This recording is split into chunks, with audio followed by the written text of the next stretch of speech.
fiscally responsible, financial geniuses, monetary magicians. These are things people say about drivers who switch their car insurance to Progressive and save hundreds. Because Progressive offers discounts for paying in full, owning a home, and more.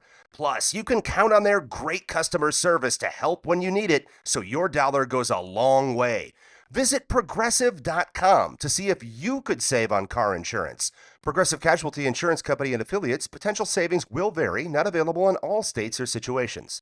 This is a conversation regarding the recent terms of service changes at Ancestry.com and discussions of how those changes may have long-term effects for investigative genetic genealogists and others who participate in the resolution of cold cases.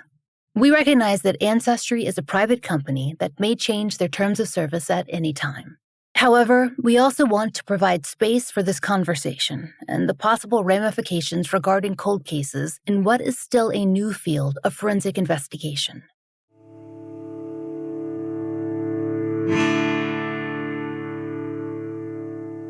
This is The Fall Line. One of our goals is to help our audience better understand forensic science and the pursuit of justice for cold cases. Over the years, we've discussed investigative genetic genealogy extensively, from the basics of DNA testing to collaborative work that goes into building family trees to solve cases that were once considered impossible to close. Our audience is already familiar with the basics: how to upload to GEDmatch, what sites allow DNA comparisons by law enforcement, the ongoing discussions regarding privacy, and the other methods that IGG practitioners use to resolve cases that aren't DNA: family trees, census records, obituaries, yearbooks, news archives, the list goes on. We've also briefly discussed the different kinds of genealogy work that comes up, like paternity and heir identification, that have nothing to do with violent crime or unidentified persons. Recently, practitioners in the field reached out to alert me to a significant development: changes to Ancestry.com's terms and conditions effective August 18, 2025, that specifically prohibit using Ancestry services for law enforcement investigations. The updated TOS language reads in part, quote, "In exchange for access to the services, you agree not to use the services in connection with any law enforcement investigation or judicial proceeding." When we started talking to our colleagues about this update, they were concerned. They said that the practical impact on cold case investigations was going to be immense. For investigators who've relied on Ancestry's extensive genealogical records and family tree-building tools, this change represents a major shift in how cases can be approached. The platform's vast collection of historical documents and collaborative features have been instrumental in solving cold cases over the past several years. And it's not just about those records. It's also about access to other sites that fall under Ancestry, like Find a Grave and newspapers.com. We reached out to Ancestry's media relations for comment on this change in early December of 2025. And they responded with an official statement, which we will read in full. Quote, "Ancestry has a consistent, long-standing position prohibiting the use of our services for judicial proceedings, including law enforcement activities, as part of our commitment to safeguarding all of our users' privacy as outlined in our law enforcement guidelines. Ancestry is intended solely for family history research. Ancestry's terms of service prohibit the use of any part of our platform, including trees, search tools, proprietary hints, and records collections, by law enforcement, or those acting on its behalf to investigate crimes, except through due process." In January 2024, we clarified that these policies apply to all Ancestry services in our terms and conditions. And in August 2025, we further clarified that these terms apply to all judicial proceedings, including law enforcement investigations. End quote. From Ancestry's standpoint, it seems clear the company's position is that they've always had the same policy regarding access. Those working with law enforcement that we've spoken with, mostly investigative genetic genealogists, have told us that they were always very clear that DNA was off limits. But they felt that records that have been uploaded, like census results, family trees, and archival news clippings, were available for all genealogical research, And that because the site has become the main repository for that information, they will be losing a vital piece in the puzzle of solving cold cases.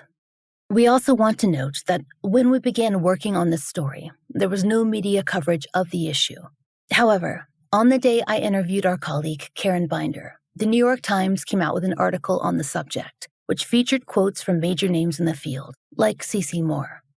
To understand what this means for the future of investigative genetic genealogy, I spoke with Cairenn Binder, one of the field's earliest practitioners and assistant director of the IGG Center and the director of the IGG certificate program at Ramapo College.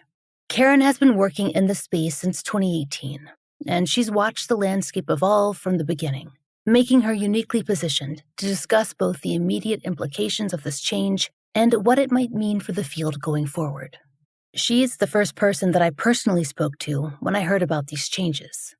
So thank you for having me. I'm really excited to be here. And I just want to say up front that I'm here as an individual, as Cairenn Binder, investigative genetic genealogist, and not as a representative of any of the places that I work for. And I think we also kind of need to say where we are in time specifically, because this is going to come out a little later. But what is today, Cairenn, and what happened today, and what's going on with us? Sure. So today is December 7th, 2025. And today we are prepping your episode for January. But an important thing happened today, which is that a New York Times article came out about this exact policy. And my workplace was involved in that article and mentioned in that article. But that just happened today. And really, you were the first one that had agreed to talk to me about this on the record. And so I'm really excited to be speaking with you. So let's talk about the timeline.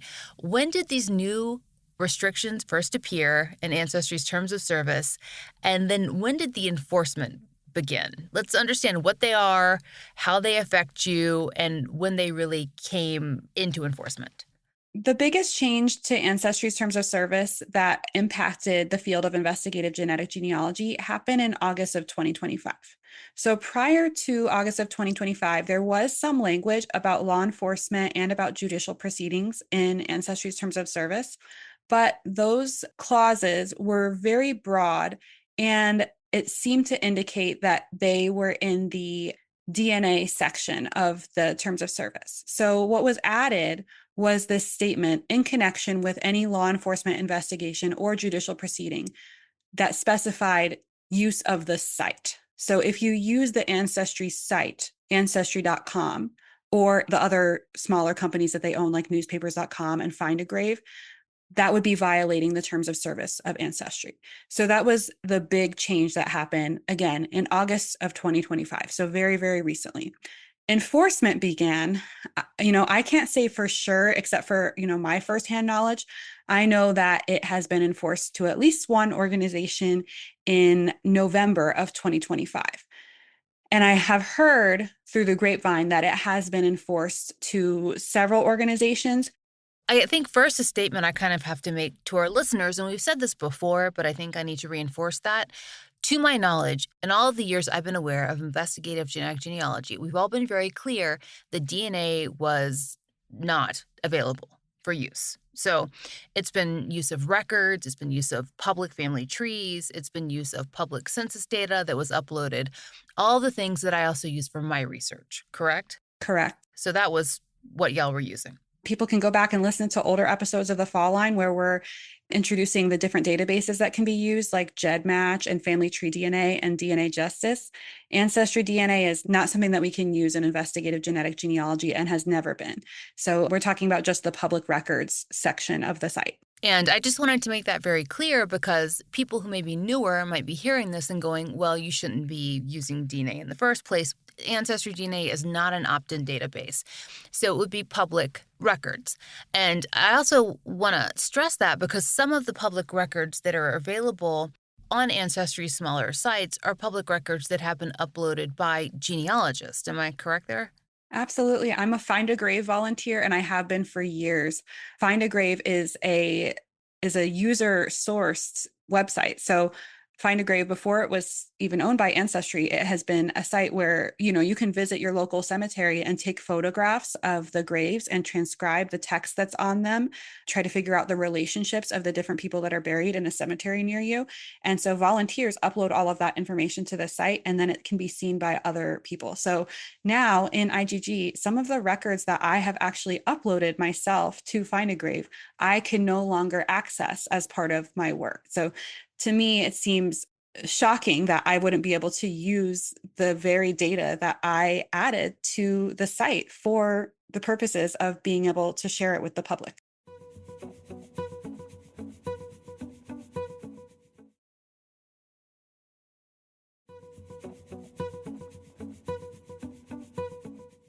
Before the break, we began discussing enforcement of TOS changes.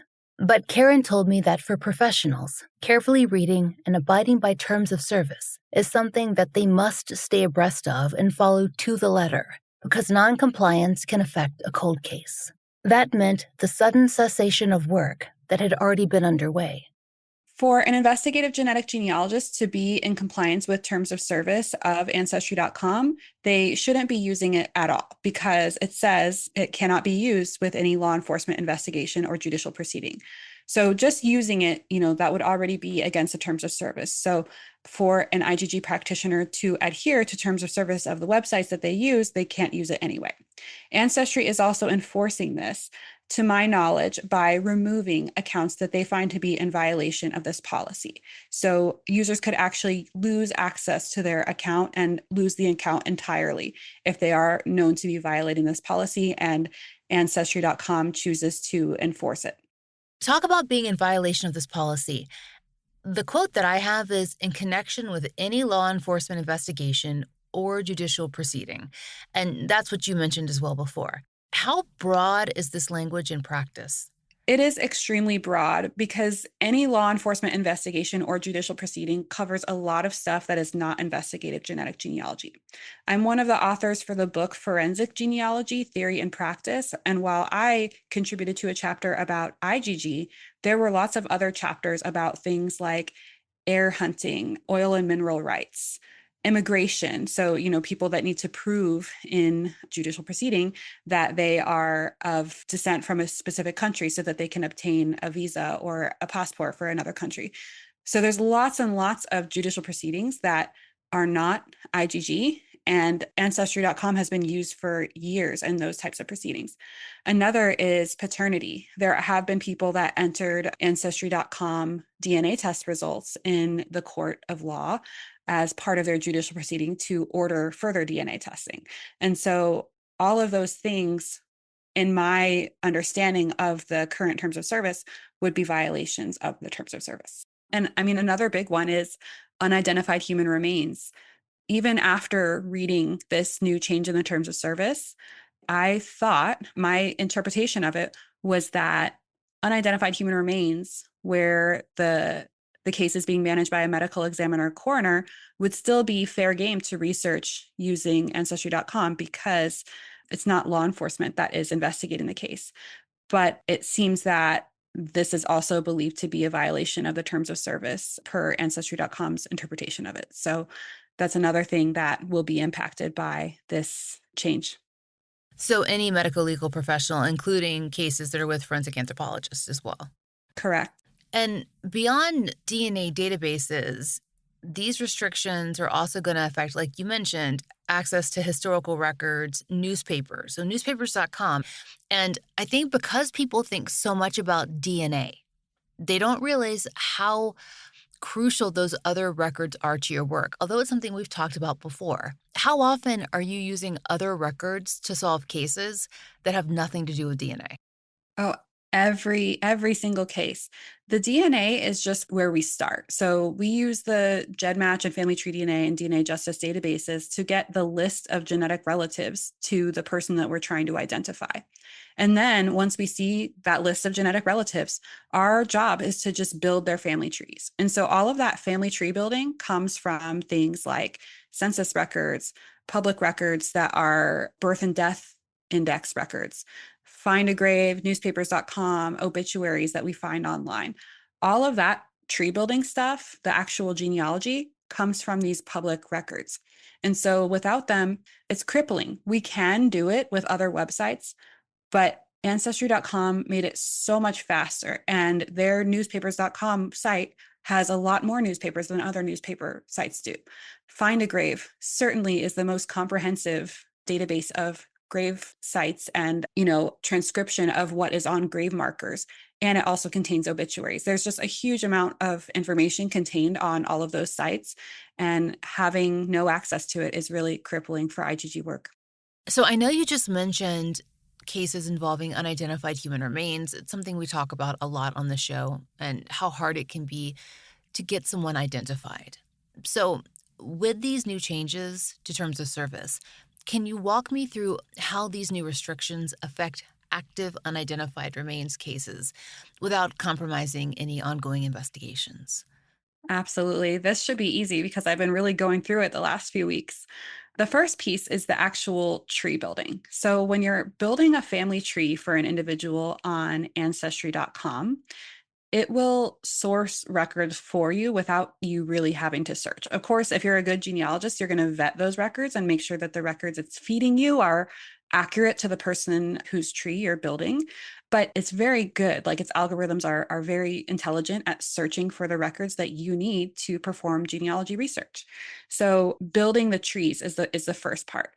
Now, without use of Ancestry.com's site, when we are building family trees for the genetic relatives of a John or a Jane Doe, we don't get those records automatically provided to us as we're tree building. So this creates an extra step of searching individually for records. It doesn't sound like a lot, and it's really not difficult to search for records, but it is less efficient than tree building and ancestry.com's site because you're using, you're kind of flipping back and forth between tabs, tree building in one platform, and then searching on perhaps, family search or some other site in order to find genealogy records. One example of that is obituaries. A lot of times, obituaries list every member of a family. And so they're extremely useful for finding multiple generations of a family tree in just one record. So if I'm reading grandma's obituary, she's potentially going to name all of her kids and all of her grandkids. And that makes it easy for me to build 3 generations of a family tree right there. But without having access to newspapers.com, that really limits the searching for obituaries.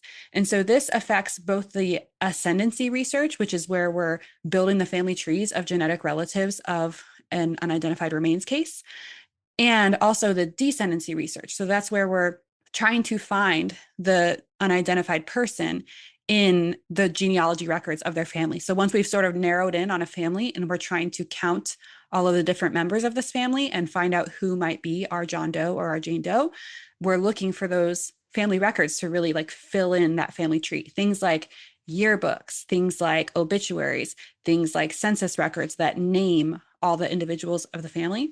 And a lot of those records are more readily accessible on ancestry.com. In terms of ongoing investigations, have you seen some that have been slowed down or stopped because of these restrictions? Very much so. As I mentioned, it's not that the work can't be done. It can be done. We still have a lot of genealogy websites that we can use that do not prohibit searching for IGG practitioners, but it's just much less efficient and much slower. And so we're trying to do everything we can to make it as efficient as possible. I've been involved in some new software that's being created to help with the tree building aspect of it. And so there has been a lot of slowness to the research now that wasn't a problem when ancestry.com was available. So many newspapers have an agreement with newspapers.com to have their newspapers digitized there. They don't then maintain their own base or separate base. And it can become much more difficult to try and get that information. You have to try and get microfiche, you have to try and get it sent to a library. It's much more difficult. It's much more arduous than people might think. Exactly. Bless the librarians. I'll just say that. I know some librarians listen to this podcast. Bless you, because I feel like we're using library resources more than we used to in the past, which is, it's excellent that we have that ability to do that. But like you mentioned, it does make it less efficient when there's already supposed to be one sort of central repository for everything. This is kind of like a silly story, but back when I was a teenager, that's when I started doing genealogy. And I was using all of these different websites online to do genealogy. And then I took a break for a few years when my kids were really little. And then I came back to it. And when I came back to it, I like typed in some of those same old websites that I used to use. One of them was called rootsweb.com. And like I remember going to these different websites and then it would redirect me to ancestry.com because they had all been absorbed by a conglomerate. So, Ancestry does have a lot of resources, and there's a lot of things that are exclusively accessible on ancestry.com or made very, very difficult to access if ancestry.com is not used to access them. Cairenn's concern is also for cases where TOS just might not be followed, which could ultimately affect their outcomes. I do imagine that there will be some agencies and some practitioners who choose to violate the terms of service. And there are also going to be some who are unaware of the change in terms of service. I mean, just for the listeners to like ask themselves a question. If you get a message from Instagram that says we've updated our terms of use, please read it in order to keep using Instagram. And you just saw that as you're like logging into Instagram, I would say probably 99% of us do not read it.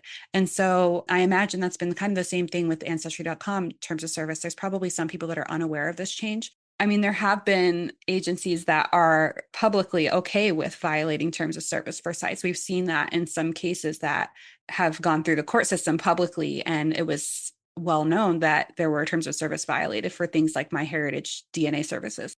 Not everyone who has publicly commented on the terms of service change is concerned. Some have pointed out that Ancestry has always had some sort of policy in this vein, and others have pointed out that protecting privacy is a concern that has been at the forefront of any discussion involving IGG since its inception. So I asked Cairenn about this and why this update feels different. The main thing that is the difference was the clause specifically pertaining to law enforcement. So the piece that says law enforcement investigations. So that's the first thing. The other thing is use of the site versus use of the DNA services. So there have been multiple changes over the years to the terms of service of Ancestry.com. And so those are the two things that were changed that made this very, very specific so that the policy is extremely clear that they do not wish for IGG practitioners to be using Ancestry.com at all. So that's how I would respond to it. I think legal language is often left open to interpretation. And so you could have two different legal scholars look at the same terms of service and interpret it differently. But the way it's written now, there's no room for interpretation to think like, oh, it's okay for IGG practitioners to use this for violent crime cases. There are some users of Ancestry.com and some genealogists in general that think that this policy will lead to greater oversight of investigative genetic genealogy because rather than accessing through Ancestry.com, which is a website, that there will be some sort of record of every genealogy record that we request. So, for example, if I talk to a library, now there's a record that I talked to a library to get a specific genealogy record. So if that's the wish, I just want to say that that's really not true because for, by and large, as an IGG practitioner, I can still access the same things that I got from ancestry.com through some other website. So Family Search is a website that has lots of genealogy records. I can Google for obituaries, and there are websites that list obituaries. There are other newspaper sites besides newspapers.com. It is less efficient, but I can still often get the records that we need, and there's still no oversight of it. So there's no record that I'm searching for all of these different things. It's just as if I was using ancestry.com.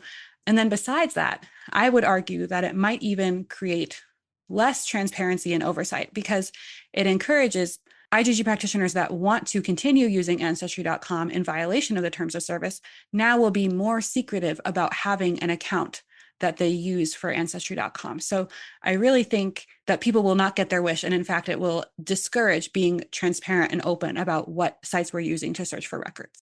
And that's interesting because if we're looking at the field and structure in the field and looking at organization of the field, that's something y'all have been working on now for several years, right?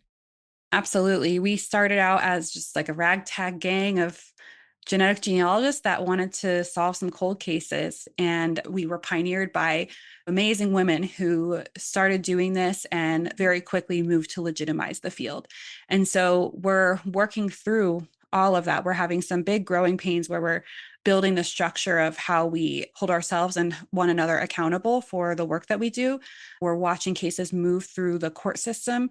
And, the field is still really new. It's still only 7 years old of applying SNP testing to these types of cases and then using genealogy to solve them. And so this is just another hiccup and growing pain as we're legitimizing.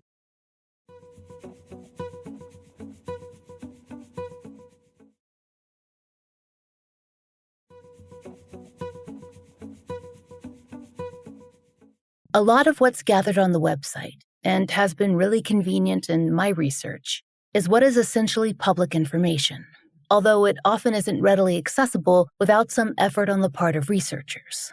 That's why I found the website so valuable in my own work, whether I'm using it for census records or to track down information via obituaries. That's something that came up in my conversation with Cairenn.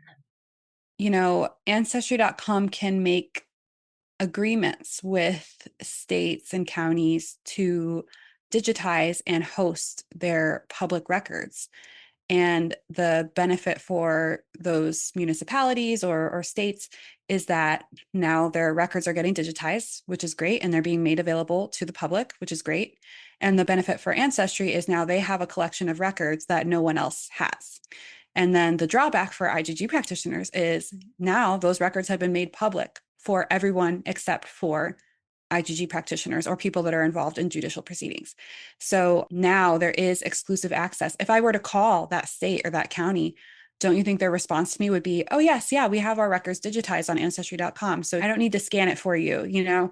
I feel like it's putting an unnecessary blockade between individuals and public records that is specific to a group of people. With that said, Ancestry.com is a private company and they can do that. It's perfectly legal. It's not a violation of free speech or anything like that. So it is legal for them to do that. It's just certainly going to make our work difficult. And it's upsetting because those are public records. And I think what we also have to think about here we talk a lot about unidentified human remains, but what we're really talking about are missing people. And when we're talking about missing people, we're also talking about families who have been searching for a loved one for years, decades at some point. So what does this potentially mean for the families of unidentified victims as well? So for one thing, as you said, missing people and unidentified remains, they're paired. Unidentified remains cases are the answers to missing people cases. A really interesting aspect of this is that you could be researching a missing person for the Fall Line or for any of the projects that you work on. And I could be trying to unknowingly find that missing person because I have a John or a Jane Doe case that I'm working on trying to identify them. And in this context, you would be allowed to perform that research on Ancestry.com and look for genealogy documents related to this person. And I would not, because my work would be part of identifying human remains and yours would be research of a missing person. So I'm questioning really where is the line? Ancestry.com just came out themselves with a podcast about unclaimed remains. And so they're using Ancestry.com records to find living relatives of some unclaimed remains from a hospital. And so that is apparently permissible per the new terms of service, while unidentified remains, it's not permissible. So to me, it's very confusing to try to interpret the meaning of the terms of service, given the different nature of research that could be done, really looking at the same exact documents for two different purposes, and it's allowed or not allowed.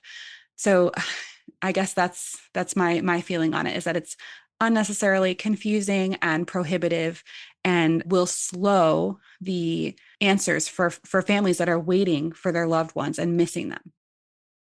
One thing that Cairenn and I discussed was the broader scope of work done in the field. For instance, I do some volunteer work with law enforcement on cases where unidentified human remains have been lost, and the evidence has been lost or destroyed as well. So the case files, they are the only chance of identifying these John and Jane Does. I've used various research sites for this work, which raises the question, what exactly does fall under the new terms of service? I mean, one thing that I'm thinking of just right now with cases that are frequently researched by that, like you said, where the remains were lost, I've specifically seen people using the site Find a Grave to try to figure out the burial plots and where a missing remains would be potentially buried by comparing it to photos contemporary to the time that a John or Jane Doe homicide victim was buried there. And so that would be potentially a prohibited use, I would think, because you're looking at a law enforcement investigation. You're trying to advance a law enforcement investigation by using photographs from Find a Grave and then potentially also from newspapers.com if you're looking at the contemporary articles. So this is where I would be really unsure where the line is investigating as a volunteer for law enforcement. I would think that that would be a no per the terms of service because of how specific that phrase is in the terms of service. But then researching the same case as a journalist would be okay because then you're not acting on behalf of law enforcement. But that's just my interpretation. And I should say, I'm not a lawyer. I'm not a lawyer. What alternatives exist for IGG practitioners now that these resources are being restricted? What databases and record collections are you using? What are you turning to? What are you making? Well, we're using a variety of different sources. As I mentioned, I really do thank librarians out there because a lot of newspapers that are not any longer accessible to us through newspapers.com are accessible through various libraries. And so I've put in a lot of library requests lately, and they are always quickly met by friendly librarians. So thanks again to the librarians out there helping out with this research, even if they don't know that they're helping out with this research. Another thing is the tree building itself. So I mentioned how tree building is more complicated when not done on Ancestry, just because the records aren't handed to you. You really have to go in and find them, which that part is fine. But Ancestry.com really did have the most robust tree building software. The user interface was wonderful. And so I'm working with a developer to assist with a new tree building software that I think will have a nice user interface that will make it more friendly for IGG tree building. With that said, it's still not going to be Ancestry.com. I have to say Ancestry.com stands alone as being one of the most incredible genealogy resources out there. So on that note, kind of a two-part question. What has been the general reaction from practitioners, and how is this affecting the training of new practitioners? As I know that's a big part of your work. Yes, this change came about during the semester. And so I think I told you were like my first text that I sent out about it because it took me like a good 2 weeks to come up for air after the policy change. So, the response from IGG practitioners has overwhelmingly been just upset. IGG practitioners are scrambling to find alternatives for things like tree building. A lot of collaboration is happening to share different websites that we can use and review the terms of service for all the other websites so that we know what is safe and unsafe to use and be able to find the records that we need. So I think that there has been some community building and collaboration amongst IGG practitioners. Law enforcement are understandably not very happy about this restriction. I've known some law enforcement agencies that feel that this feels discriminatory to them. They feel like it's an upsetting change for that reason and feel unsupported, that law enforcement is not supported. And so I don't want to be like spicy about this or anything like that, but I can understand why there are so many people that are really upset about this because we were really making an impact solving violent crimes and giving answers to victims of violent crime, to their families, restoring the names of unidentified people, overturning wrongful convictions. There was so much incredible momentum in all of those areas. And it just kind of felt like a kick in the shins, And so that's been the reaction that I've seen. I've also seen some fear about speaking out about this because I think that people are worried about losing the hard work that they have created using Ancestry.com. And I think people are just afraid to speak up because of some of the criticisms that they've received. And I do want to make it clear. I mean, Ancestry is a private company and they can do what they want. And we understand that, right? Mm-hmm. Absolutely. They absolutely can do what they want. They can change their terms of service as they please. And we understand that. And ultimately, even if we don't like it, we respect it. But I think you also have the freedom to express to Ancestry's leadership concerns that you have. And I think it's also fair for you to express what you want their leadership to understand about the potential impact of these restrictions. If I were speaking directly to Ancestry.com's leadership, I would ask them to think about the unidentified people, even very young victims of violent crime who were unidentified John and Jane Does, and how their families would still be waiting for them if not for the records that were available at Ancestry.com prior to this terms of service change. I would also ask them to think about people that are wrongfully convicted who have now been exonerated through investigative genetic genealogy. And if not for records available on Ancestry.com, they could still be in prison today. I'd also ask them to think about victims of violent crime. If you have been a human in the United States, you've probably known somebody that was a victim of violent crime, and perhaps there is DNA that could solve their case now. Would you want that person to go without justice and without answers because of a lack of available genealogy records? And so that's really what's at the heart of all of this. We're not asking for access to people's DNA through the Ancestry.com database. We're asking for public records to build family trees. So that's the appeal that I would make. One of the things I've seen happen in what's going to very soon be 8 years is the incredible adaptability of this field, no matter what's been thrown at y'all. And I've seen quite a few things thrown at y'all in this very short period of time. We started around the same time. So if this restriction remains in place, what's next? As you said, we're a resilient bunch. I don't like it, but we are. I would love to just, chill out and like put it in fifth gear for a little while. But I do think that we will adapt. We'll use different genealogy resources. I was actually thinking, like, what if there was a site where we could request a specific genealogy record and then somebody fulfills that request, like a librarian, but like more open source than that. And so then, that could be something that comes up in the future aside from new tree building software. So I do think that we will adapt. With that said, I do wonder, I mean, for me personally, Ancestry.com was my favorite site for like the past 20 years. It was like number one on my bookmarks. It was a site that I visited so frequently.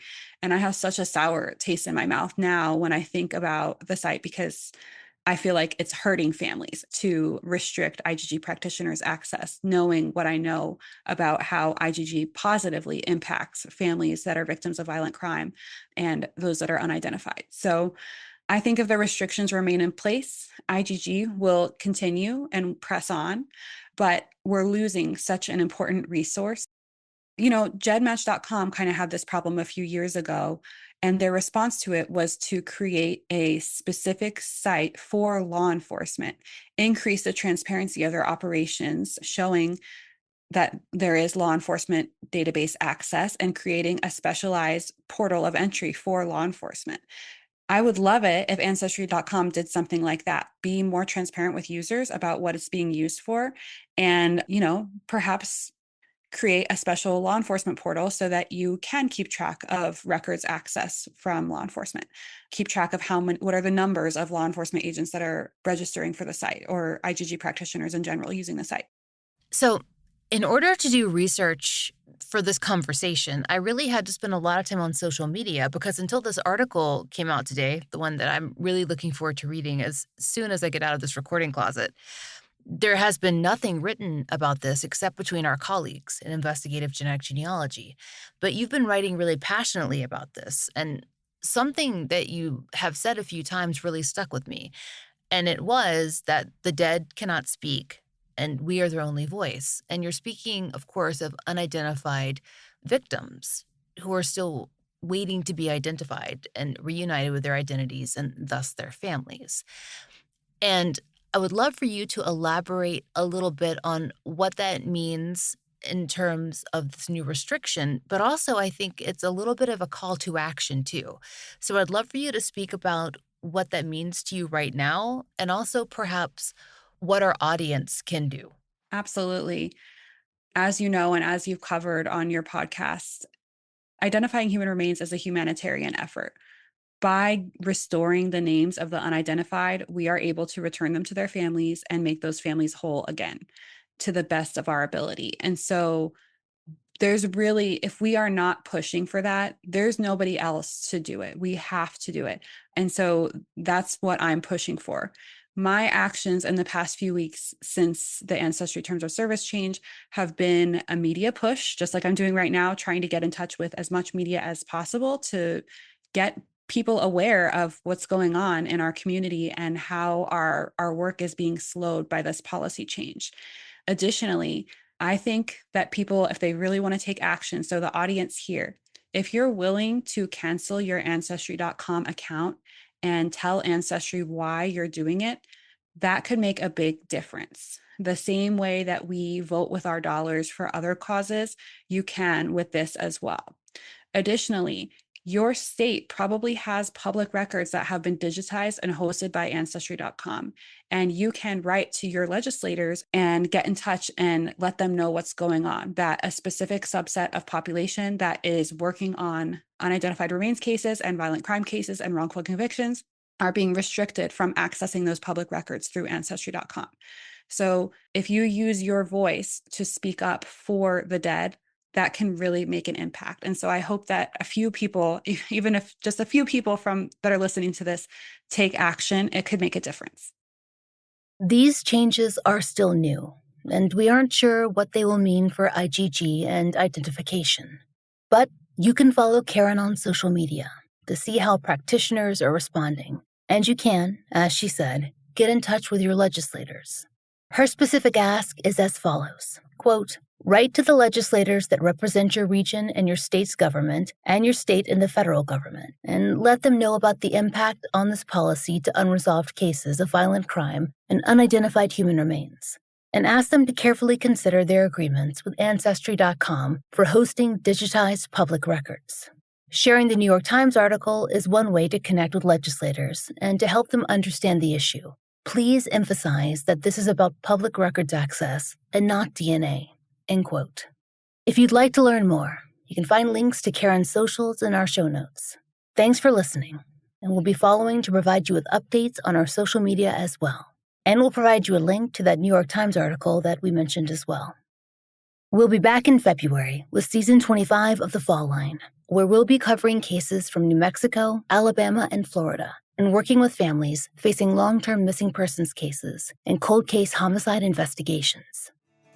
If you know of a case that should be covered on The Fall Line, there's a link to our case submission form in the show notes.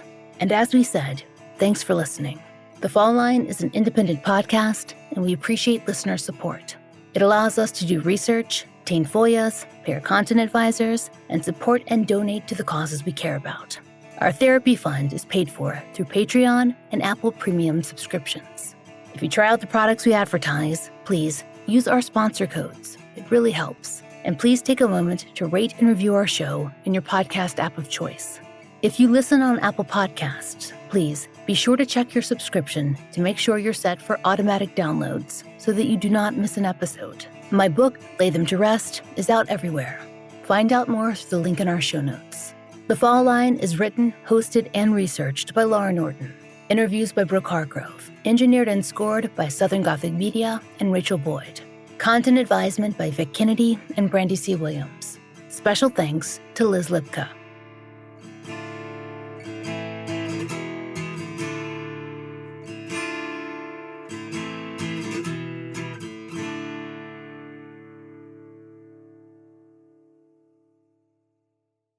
With so many options, why choose Arizona State University? For me, the only online option was ASU because of the quality. Their faculty was really involved with their students and care about your personal journey. The dedication to my personal development from my professors, that's been extremely valuable to me. Earn your degree from the nation's most innovative university. Online. That's a degree better. Explore more than 350 plus undergraduate, graduate, and certificate programs at asuonline.asu.edu.